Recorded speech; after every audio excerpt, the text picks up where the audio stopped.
This video is going to be, I guess, about some of the physical causes of quote-unquote mental illness.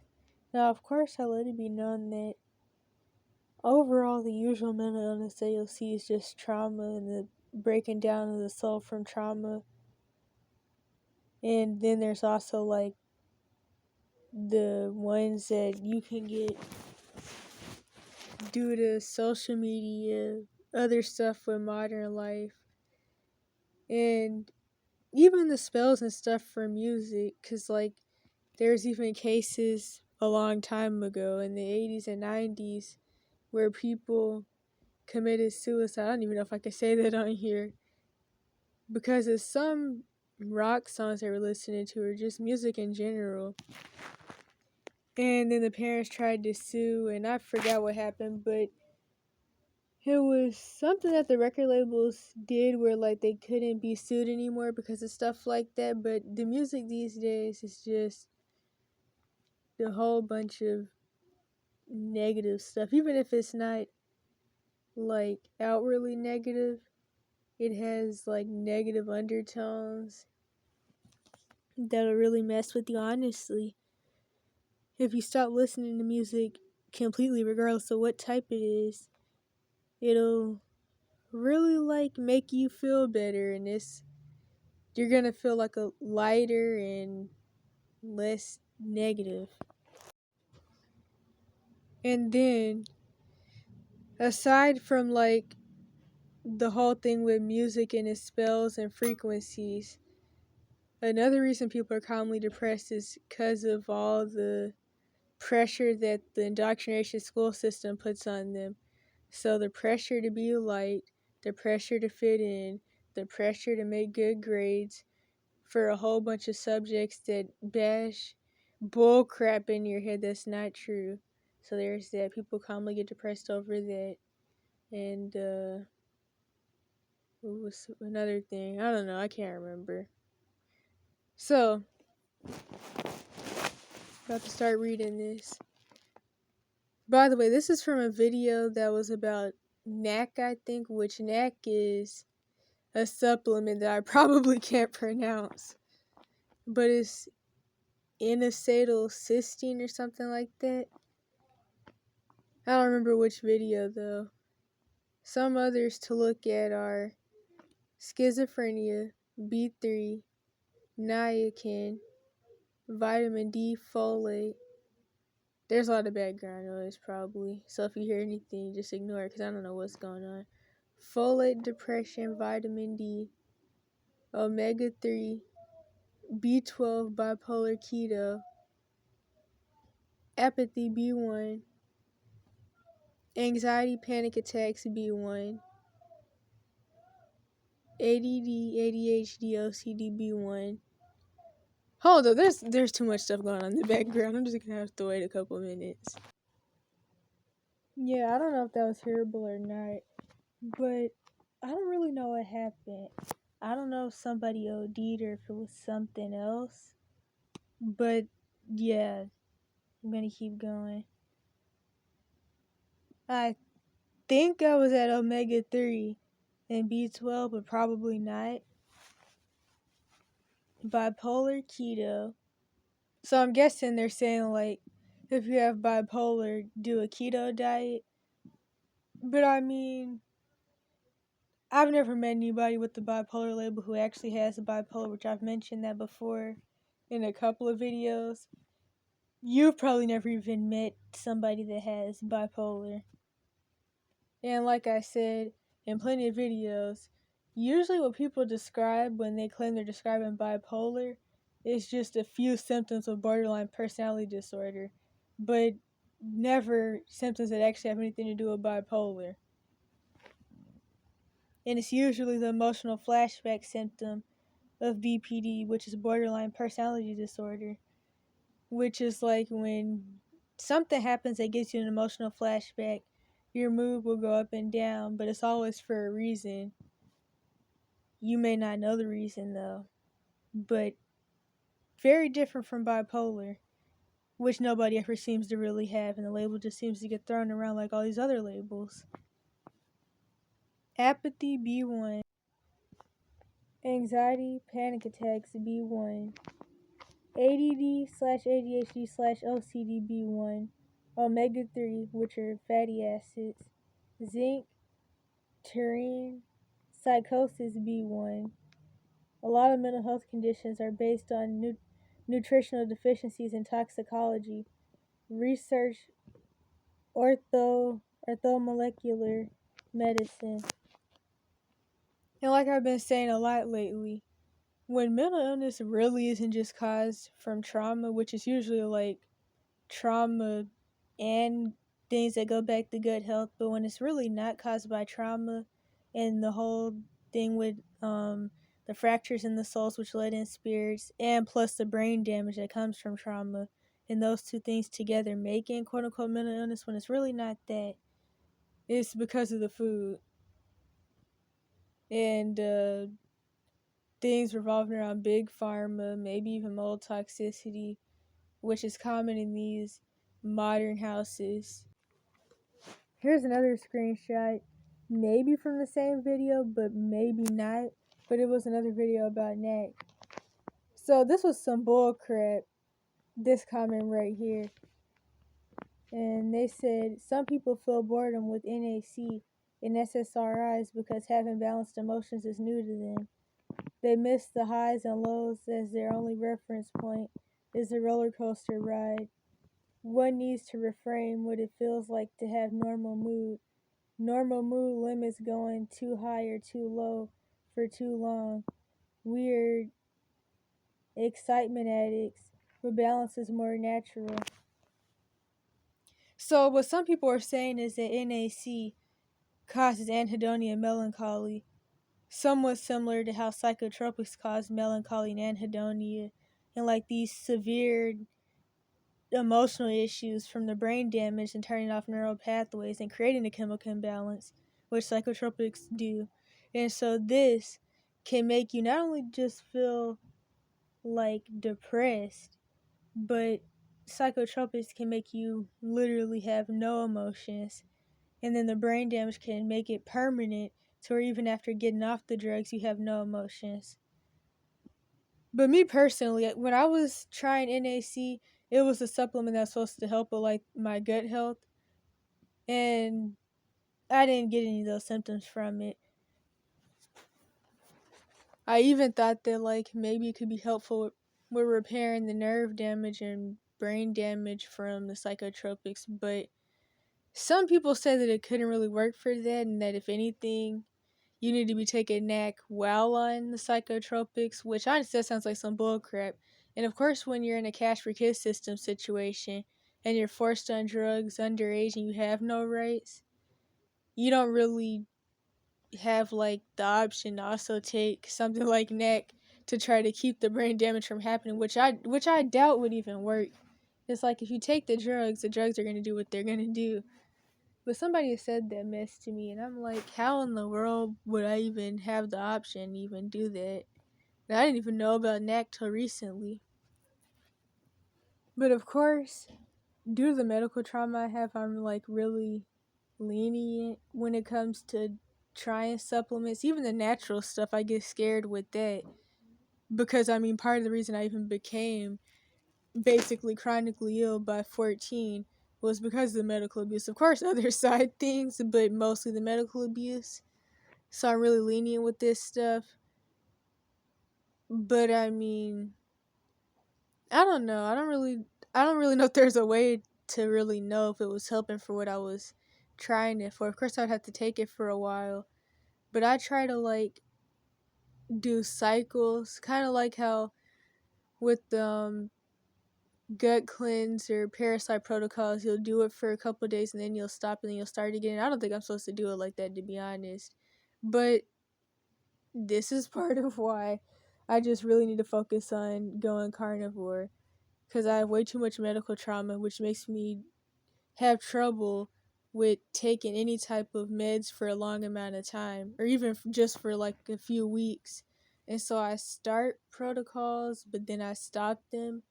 And yeah, that's why I just need to do the diet, because it doesn't really seem like I'm going to be able to do most of the other things, which I would need to do the carnivore diet anyway, just to try to heal my intestines and eat something I can actually digest that doesn't come out the other end or cause mucus and stuff. Probably oversharing, but NAC is commonly used as a biofilm buster in parasite cleanses and even mold detoxes. I'm pretty sure, because I know I definitely had got some mold toxicity back in whenever that was, when I was living with relatives. There was mold growing in the house. And the funny thing is, there's this joke I used to make to my younger sister and even my other relatives. And I always say that I pretty much talk like how Joe Biden talks, because the brain damage from the psychotropics, plus the mold toxicity, my gut health falling apart, and the stress from all the bullcrap that was going on, really messed up my speech, which I mean is still kind of prevalent to this day. Definitely not like how it used to be. Like I don't even know how to explain it, but I was saying words I wasn't trying to say. Getting out of sentences was even worse, way worse than it is now. Still pretty brain foggy, but I mean I'm definitely getting better, but that was crazy. And due to the stress and the mold toxicity, my relatives also had similar issues that they were developing, where basically nobody could really talk. So yeah, where was I at? Or did I read all of this? I think I read all of this. So yeah, this was some bull crap. I don't know about NAC and how that affects some people, but I definitely know the melancholy and anhedonia that people get from the psychotropics has absolutely nothing to do with people being quote unquote excitement addicts. If anything, it has more to do with, of course, the brain damage, but also the fact that people are being thrown drugs for a chemical imbalance in the brain that isn't actually present, and they're taking drugs that are actually giving them brain damage and a chemical imbalance, because the drugs are literally made to turn off neural pathways that make the body work. Like, I remember somewhere from 12 to 14, I would have serotonin syndrome literally every time I took the psychotropics, because I was being given drugs to fix a chemical imbalance that wasn't there. So I was getting too much serotonin from already having regular levels and being given serotonin drugs, which would then give me serotonin syndrome that would have me in 3-day comas, uh, slurred speech, blurry vision, inability to balance, so I wouldn't be able to see. I'd be walking around with slurred speech, which is, it's basically like, it's like being drunk pretty much. Being drunk but being really sick at the same time and being in pain. Which, I mean, I guess maybe that's how being drunk is. I've just seen videos. I've never been drunk. But it's like that. You can't see. You can't talk. Your speech is slurred. You can't balance. You're bumping into walls and stuff. So, yeah, then there's also a lot of other symptoms with serotonin syndrome. Like, you can get PGAD because the psychotropic brain damage gives you sexual dysfunction. So you can either get PGAD from the serotonin syndrome, which I actually had one time before, or you can get the PSSD, I think that's what it's called, which is another form of sexual dysfunction. And the list goes on. But yeah, it has nothing to do with excitement addicts. Here's another comment from another video of how physical health is just thrown off as a mental illness because the doctors don't want to get to root cause, and they don't really want to treat anybody anyway. And of course, they're not trained to treat anybody, so even if they did want to, they wouldn't really know how. I would like to make a point here. My adult granddaughter has celiac disease. Her entire life she has been in and out of mental hospitals with suicidal and depression issues. She was not even able to drive. 2 years ago, she was diagnosed with celiac disease, with her going GF. I don't know what that means. She no longer has the mental health issues, is off medication, quote unquote medication, can drive, and is studying to be a herbalist. She probably couldn't drive because of the brain damage from the psychotropics, which gives you bad coordination, which I already talked about that, and also motion sickness. This was the issue that I ran into a lot when I was going through the Cash for Kids system abuse at 12 to 14.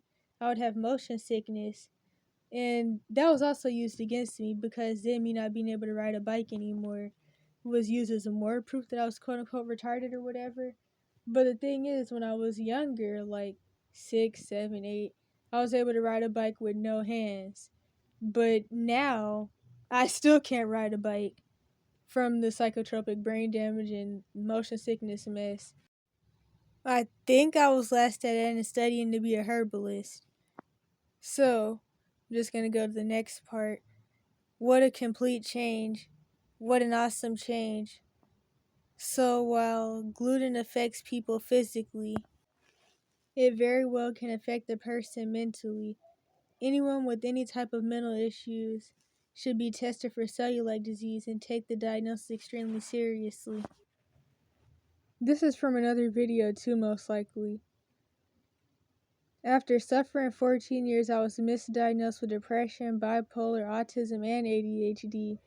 Had a terrible reaction to Strattera, which left me with short-term amnesia for several months.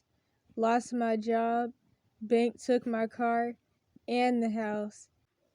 Then the pandemonium hit. I was homeless and couldn't get any unemployment because I wasn't able to work. I got some money from my house eventually and went to A-Man clinics for their brain scans. They said I had CPTSD and some sort of chemical exposure. Urine and blood tests found 4 different types of toxic mold from long-term exposure. I knew immediately it was from my house. And that's the funny thing with the new lie that's being pushed, which is that the homeless crisis is caused because of asylums being shut down and because of all the mental health stuff. But that's the thing though. People are always talking about the homeless drug addicts. But it's like, you guys want people to take the meds for the quote unquote mental illness. And then when they get addicted to the meds and the meds mess up and cause more issues, and they're homeless because of it, then what? And I just googled Stratter or whatever in the world, and it's some ADHD med. Honestly, I've never heard of that when I always hear about the Ritalin and Adderall. Which when I remodeled it, I found black mold in the kitchen and bathroom, but thought nothing of it at the time. After a 3-month detox regimen, I began regaining all of my cognition and executive function. I feel like a brand new person today. I am 39 and have never felt better in all ways. It is a shame these facts are ignored. I had several doctors and psychiatrists deny my reality through this process. Horrible experience. I have lost all trust in mainstream medicine. I lived in a mobile home that had leaks and was full of black mold in the walls, closets, under the sink, etc., etc. I actually thought I was having early onset of Alzheimer's or dementia. I couldn't remember words, people's names, etc. I still can't remember names or faces, and I don't even know how that started. But it started in 2020. And I don't know what in the world happened there. And like I said, I didn't even get the mold toxicity till, or at least the mold toxicity symptoms, till I was living with my mom and sister. And that was after 2020. That was 2021. So, yeah, I don't know what in the world, but I have similar symptoms to this. Couldn't keep my place in the conversation. It's like reading how things are for me, to be honest. Couldn't keep my place in the conversation. It was horrible. I was terrified because I felt like I was always a bright person and sharp. It was like literally losing your identity. Sold the place and moved out and got an apartment. Feels so much better, like a cloud has lifted. Okay, I'm assuming that some of these comments are from the same video. I don't know what the video was, but I guess it was about mold toxicity or something to do with gut health. Been dealing for years with anxiety issues, sore joints, extreme fatigue, lack of motivation, brain fog, short-term memory problems, lack of coordination, etc. Only just learned recently that all those are caused by black mold toxicity, and it's been getting steadily worse the last couple of years, barely being able to form a mental list longer than two things, legs and back tight, sore in the ways where regular stretching just barely helped out, particularly at my hip joints and up my spinal column to my neck. Every single thing in the world feeling like. I decided to uncrop this screenshot to see if I could figure out what video this is from. And apparently the last couple of screenshots are from a video where, at least in the video, there's this title thing that says mycotoxin in the brain, oxidative damage. That may be the title of the video, I don't know. And apparently the other screenshots, some of them, were from a video about neck by, I think, Dr. Berg, because I had seen his profile picture because he liked one of the comments in one of the screenshots. But if I can find the video, I'll still link them. I was last at every single thing feels like work and impossible tasks, often including things I actually enjoy doing. Often not able to even form coherent sentences because I will forget common words/phrases. This just sounds like me for years. Sometimes for a few minutes, sometimes for days or weeks at a time. And or become so mentally disorganized that I can't even figure out how someone who speaks my own native language would say what I'm trying to say. Becoming ravenous, thirsty for no reason. Trying to work on the issue. I know where the mold is, and sadly it's mostly inaccessible, and I can't afford to fix it, so all I can do is manage with some supplements. A bag of charcoal and construction grade face mask is helping a little bit, but not as much for as fast as I like. Well, I would assume that the thing with this is that you can't really heal yourself and be in the same environment, which obviously most people probably aren't going to have a choice because they don't have the money and or even a place to up and move to. And I mean, you can move into another place and that place has mold too, because most modern houses do have mold because they're really toxic. And there's just so much I could say about all this modern living crap. That's why my ideal place would be homesteading somewhere in